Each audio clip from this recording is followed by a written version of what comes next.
absolutely fantastic to be back in South Africa, and thank you so much for the wonderful introduction, and to Dean and Frank, and to today's wonderful sponsors, Discovery Invest. So let's get the tricky stuff out of the way first. The last 2 years have seen some of the most turbulent and surprising I've ever counted in 40 years in business.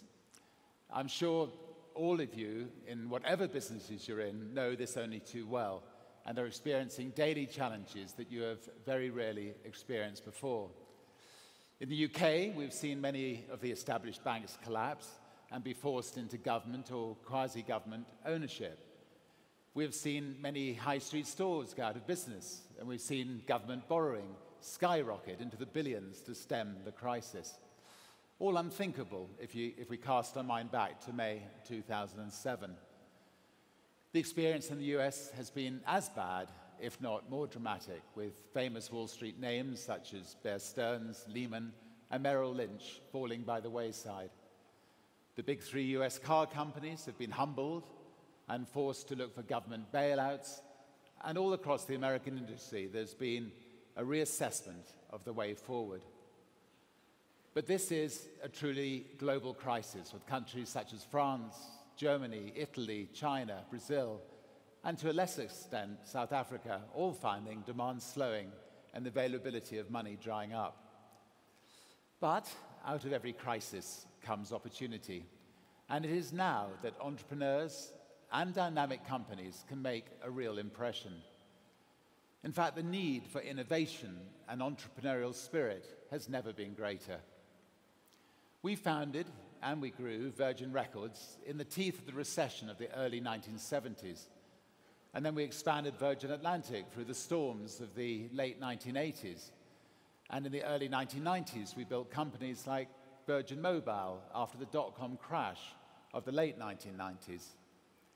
So it's at a time like these, business leaders need to show calm leadership and remain focused on ways to grow their companies and their market share. It can be daunting to think of expansion when businesses are failing or faltering, but a good entrepreneur will weigh up the risks and rewards of expansion and find a way through. I firmly believe in the motto that the brave, they may not live forever, but the cautious, they do not live at all. So my takeaway for today is use these challenging times as a real opportunity to found a business. Keep focused on your proposition and go for it. Well, with this vision in mind, I thought it was perfectly logical in 1984 for a record company to go and start an airline. Well, my life sometimes feels that the phrase "truth is stranger than fiction" was written based on some of my experiences, as was the case when I found myself organizing and selling the tickets for Virgin Airways' first ever flight. In 1976, when Joan, my fiancée, and I were on holiday in the British Virgin Islands, we were trying to catch a flight to Puerto Rico, but the local Puerto Rican scheduled flight was cancelled. Excuse me. The airport terminal was full of stranded passengers. Well, I made a few calls to charter companies, and I agreed to charter a plane for $2,000 to Puerto Rico. And cheekily, leaving out Joan and my name, I divided the price by the number of remaining passengers. I borrowed a blackboard, and I wrote Virgin Airways $39 single flight to Puerto Rico. And I walked around the airport terminal with a blackboard, and I soon filled every seat on the charter plane. And as we landed at Puerto Rico, a passenger turned to me and said, "Virgin Airways isn't too bad. Smarten up the service a little, and you could be in business." Well, I might just do that, I laughed, having just made my first profit on my first flight. Well, it got me thinking. Airlines don't think twice about bumping people. They don't think twice about quality. They didn't care about their staff. The staff therefore didn't smile.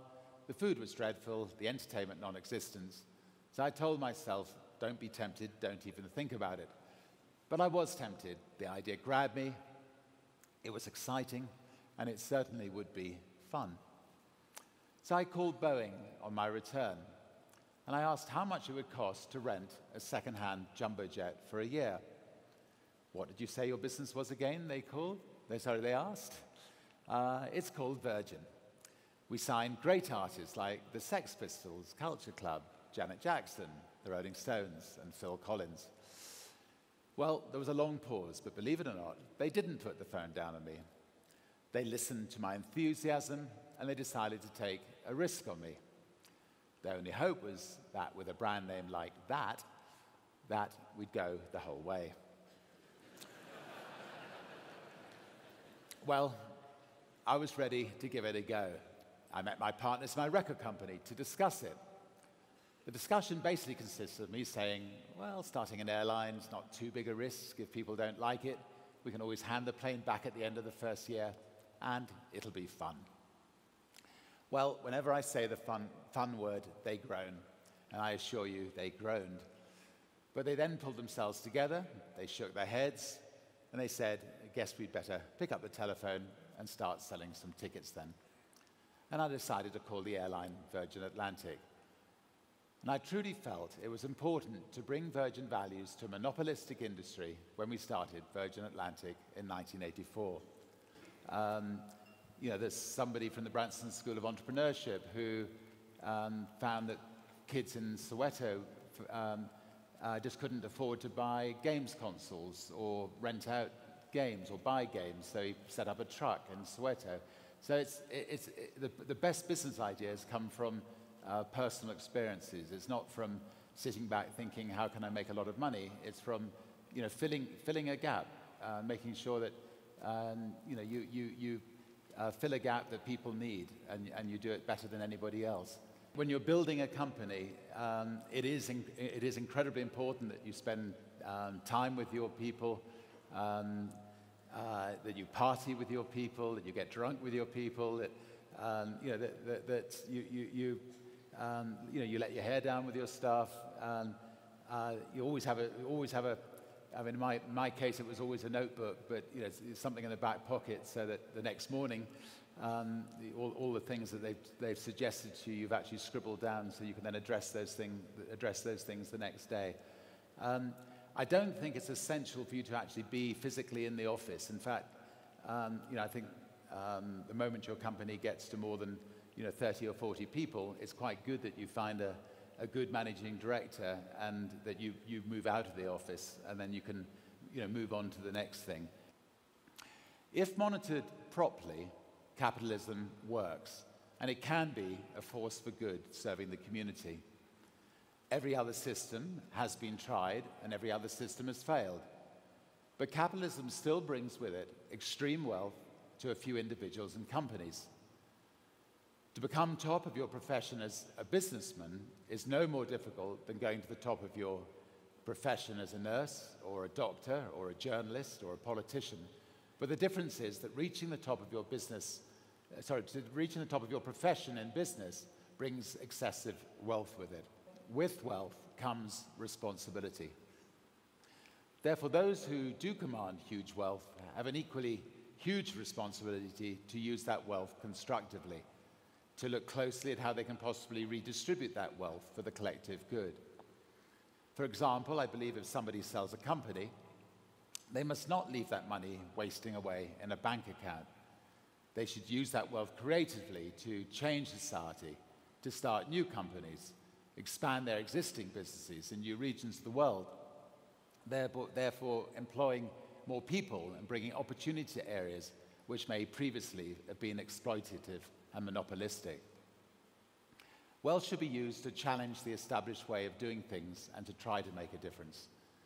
The world today needs entrepreneurial thinking now more than ever to tackle the tough challenges out there. But I've spoken a lot about the changing business climate and challenges that exist in establishing businesses. So I wanted to leave you with a positive quote I read recently. Fortunes are made in good times, empires are built in tough times.